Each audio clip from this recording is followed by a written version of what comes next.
In England in 1647, Christmas was frickin' cancelled. I mean, like, literally. Not in the fake war on Christmas, hallucinatory, self-induced victimization that many people nowadays complain about, in which things like Happy Holidays on a Starbucks cup or including seasonally generic options for winter celebration in Target are claimed to be the equivalent of downright religious persecution. No, no, no. This was Christian on Christian violence, baby, and it was dead serious. You see, here in the US, we're pretty familiar with the antics of the Puritans. Our country's culture is largely influenced by them. We even had our own Puritans canceling Christmas incident here in the Massachusetts Bay Colony. But in Merry England, it did not go over very well at all. One of their most adamant targets was the supposedly debaucherous and arcane festivities of Christmas, which was at the time a weeks-long raucous party filled with song, costume, mirth, feasting, and pranks. Sounds like a lot of fun. The Puritans hate fun, and when they banned Christmas under threat of carceral punishment, riots ensued. What the fuck happened on this accursed Baroque Christmas? Come learn with me. But first, let's hear a bit about the book, which I've talked about before, but now is an even more perfect time to bring it back just for the holidays. Christmas is coming, and I'm sure many of you might be struggling to finish up your gift shopping for your loved ones. Personally, one of my favorite gift ideas is Hungry Minds, the book, which has sat proudly on my own bookshelf for a very long time now. The book is an enormous and beautifully bound 400-plus page-long tome filled with encyclopedic passages on any subject you can think of, a little sampler of the world's knowledge told through lovingly rendered illustrations, from engineering illustrations to medieval art styles. The laminated cover is so beautiful, and the premium matte art paper pages help the full-color illustrations shine in your beautiful holiday lights, depicting humankind's greatest inventions and discoveries.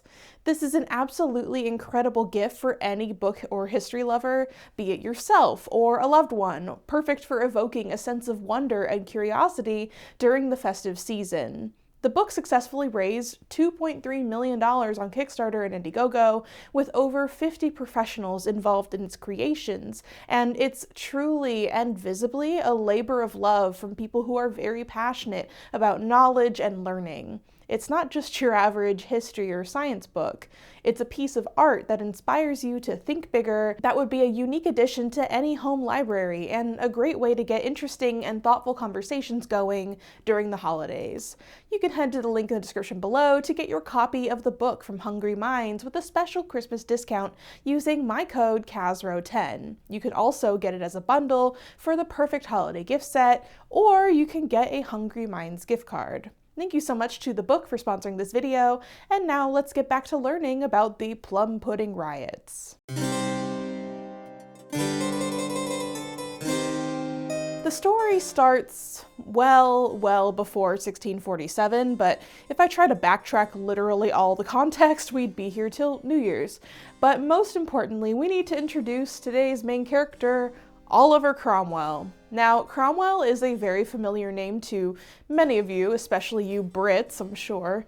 He was a key figure and general during the English Civil War and came to power in 1645. Cromwell was heavily backed by the Puritans, as he was one himself.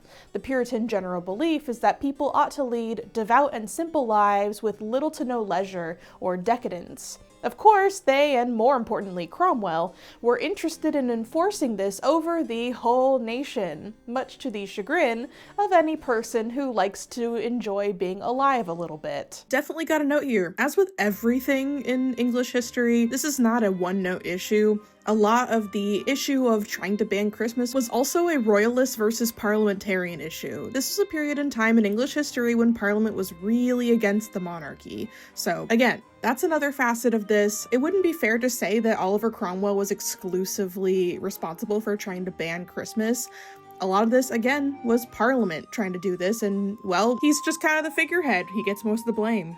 That's how it is. The Puritans enforced hard work, simple dress, banned sports and entertainment, and often punished people who went literally anywhere but church on a Sunday. I should also definitely note, Cromwell was a real shithead to the Irish.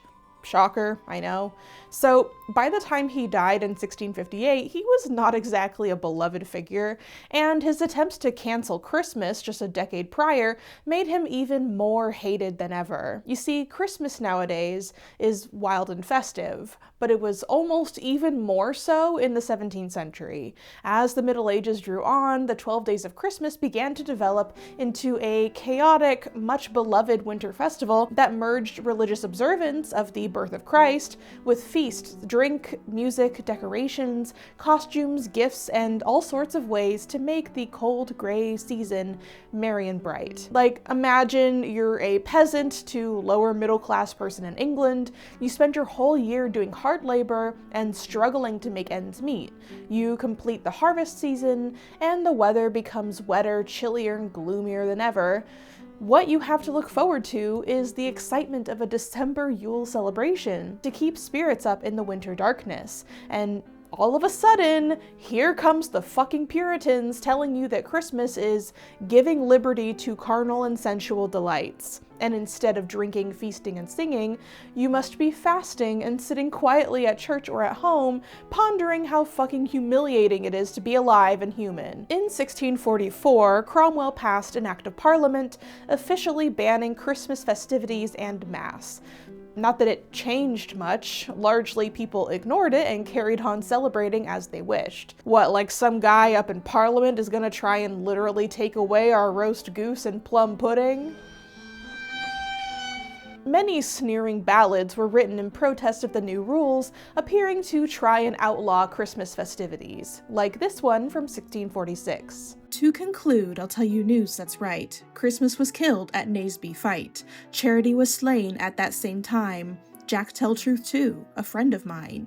Likewise then did die, roast beef and shred pie. Pig, goose, and capon no quarter found. Yet let's be content, and the times lament.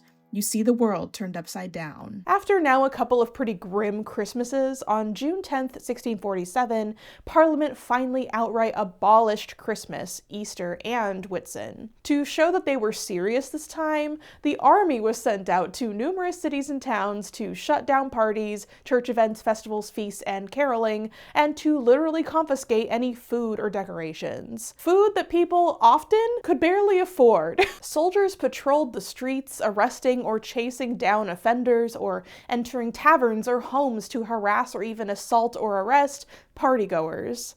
This is where we get into the account of events told by a citizen of Canterbury, where riots broke out. There were, of course, riots elsewhere too, like in London, but I want to focus on the chaos in Canterbury specifically. Conveniently, we have a direct first-hand account of this written only a month after it happened, although the author is anonymous. Published for Humphrey Howard in January 1648, the pamphlet is titled, in true historical run-on sentence fashion, Canterbury Christmas, or a true relation of the insurrection in Canterbury on Christmas Day last, with the great hurt that befell divers persons thereby, written by a citizen there to his friend in London. The second immediate account that we have on the incident is even worse, titled, The Declaration of Many Thousands of the City of Canterbury or County of Kent, concerning the late tumult in the city of Canterbury, provoked by the mayor's violent proceedings against those who desired to continue the celebration of the Feast of Christ's Nativity 1500 years and upwards maintained in the church, together with the resolution for the restitution of his majesty to the crown and dignity, whereby religion may be restored to its ancient splendor, and the known laws of this kingdom maintained, as also their desires to all his majesty's loyal subjects within his dominions for their concurrence and assistance in this so good and pious work. This one was published even sooner, in late December 1647, like right after things happened. The citizen of Canterbury wrote that on Wednesday, December 22nd, 1647, the town crier of Canterbury announced that the festivities of Christmas shall be put down, resulting in the hindering of trade and other necessities, which, they said, occasioned great discontent among the people, causing them to rise in a rebellious way. The master major ordered all the shops be closed, and the shops that stayed open had their wares destroyed. Obviously, this pissed people off even more. And oh my god, was this author of the second pamphlet pissed off. Like, truly you have never seen reads as brutal as some 17th century ones. They're so dramatic. They wrote, "The two houses have sate above 7 years to hatch cockatrices and vipers. They have filled the kingdom with serpents, bloodthirsty soldiers, extorting committees, sequestrators, excisemen, and all the rogues and scum of the kingdom have they set on work to torment and vex the people, to rob them, and to eat the bread out of their mouths. They have raised a causeless and unnatural war against their own sovereign lord and king, a most pious Christian prince, contrary to their allegiance and duty, and have shed innocent blood in this land. Religion is only talked of, nothing done. They have put down what is good, and, as the Church of Rome heretofore did, they lead us in an implicit blind way. We know not what faith to profess." The Citizen of Canterbury in the first pamphlet continued that the sheriff himself tried to quell the riotous townspeople, but was stoutly resisted, after which the major took a cudgel and started beating people up. A thing that's definitely going to help. The one man in particular that they were trying to subdue essentially hulked out and threw them off. The major tried to make a proclamation to keep the peace, even though he was the one beating dudes with a cudgel, but But people refused to return home, and so the aldermen and constables started hauling people off to jail, people who subsequently managed to break out of jail and stand there outside the jail jeering at the cops. After this, soldiers were called in because the situation was rapidly intensifying, but in the confusion, quote, "The multitude following after to the King's Bench were opposed by Captain Bridge, who was straight knocked down and had his head broke in 2 places, not being able to withstand the multitude, who getting betwixt him and the jail, rescued their fellows, and beat the major and aldermen into their houses, and then cried conquest." After this, night fell and everyone went home, and then the next day was the Sabbath, so everyone had a day's break from rioting. But of course, come Monday morning, things got heated once more. The major ordered a watch of soldiers with muskets and halberds, who encountered 2 men named White, a barber who had been harassed on Saturday, and Joyce, who was White's buddy, around noon. White pulled out his pistol and shot and injured a soldier, and all of a sudden, chaos ensued once more. It gets a little confusing at this point. Possibly after some miscommunication, the mob chased down White and beat him to smithereens, dragging him through the streets, and then they busted open the jail and freed their imprisoned comrades. Then they made for the major's house, breaking his windows and attempting to kidnap him, the major himself.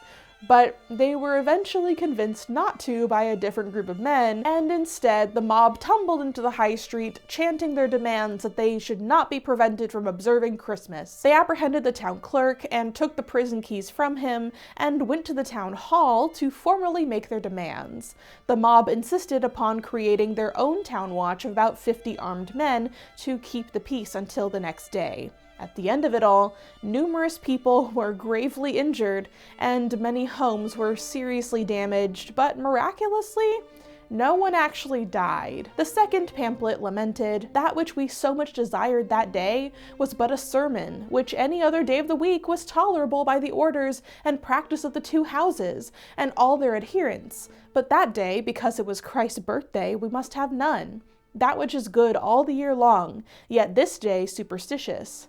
The mayor causing some of us to be beaten contrary to his oath in office, who ought to preserve the peace, and to that purpose chiefly is the sword of justice put into his hands, and wrongfully imprisoned divers of us, because we did assemble ourselves to hear the word of God, which he was pleased to interpret a riot.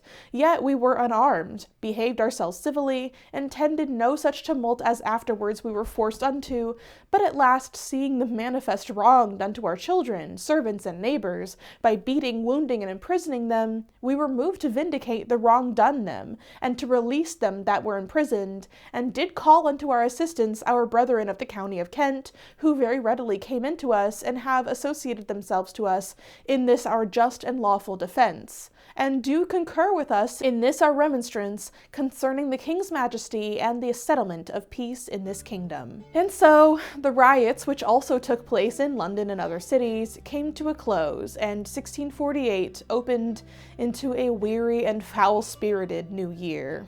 Oliver Cromwell remained in power only a decade more until his death, during which time he was honestly a bit of a hypocrite. He disallowed fun and merriment for his subjects, but of course he himself enjoyed partaking in hunting, music, and bowls, and even allowed a lavish feast and dancing at his own daughter's wedding. Fun for me, but not for thee, I suppose. Ain't that always the way with these people? When Charles II took the throne, or rather was restored to it, he ended all anti-Christmas legislation and the party was officially back on. Meanwhile, while Cromwell was originally buried controversially at Westminster Abbey, Charles II wasted no time ordering his corpse exhumed and hung at Tyburn Gallows in Hyde Park, London, a symbolic act as Cromwell had spearheaded the execution and beheading of Charles I, who he had viewed as secretly Catholic. The Tyburn Gallows were also the site of 105 Catholic executions at the same time, and a large facet of the Puritan hatred of Christmas was its association with the Catholic saints' masses and feast days. Christ Mass. They saw the 12 days of Christmas as Catholic excess, insisting on instead calling it Christtide. Cromwell was afterwards beheaded and his head was erected at Westminster Hall, after which his body and head's whereabouts are a bit of a mystery, but you should definitely go watch Caitlin Doughty's video on that if it interests you. It's really fascinating. Anyway, from then on, Christmas has continued to be observed, and although it has changed forms in many ways, it's never truly been threatened out of existence as it once almost was in the 17th century. It just goes to show, reasons to celebrate and come together in joy and laughter are things that people will always want to do, and will always fervently defend their right to, whatever it may be. And trying to impose your own particular religious beliefs onto an entire population of people has, historically, never gone well.